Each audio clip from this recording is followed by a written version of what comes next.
मनोज जरांगे पाटील यांचे आवाहन, आंदोलकांना आझाद मैदानात थांबण्याचे निर्देश। सीएसएमटी मार्गिका 2 दिवसांनी पुन्हा वाहतुकीसाठी खुली। मुंबईत मोठी वाहतूक कोंडी, कार्यालय गाठता गाठता नोकरदारांच्या नाकी नऊ।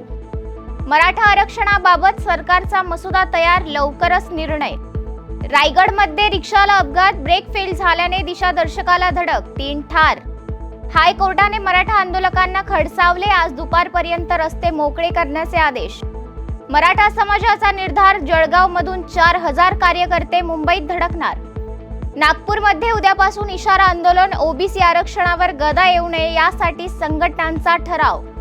मराठा आंदोलनाच्या पार्श्वभूमीवर आझाद मैदानात स्वच्छता मोहीम, स्वच्छतेसाठी स्विम्पिंग मशीनचा वापर, महानगरपालिकेकडून साफसफाई सुरू।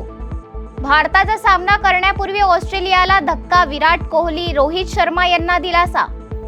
नागपूर जिल्हा परिषद निवडणुकीसाठी 3 विधानसभा क्षेत्र ठरणार, सत्ताधीश। उमरेड, सावनेर, काठीमध्ये सर्वाधिक 31 जागा।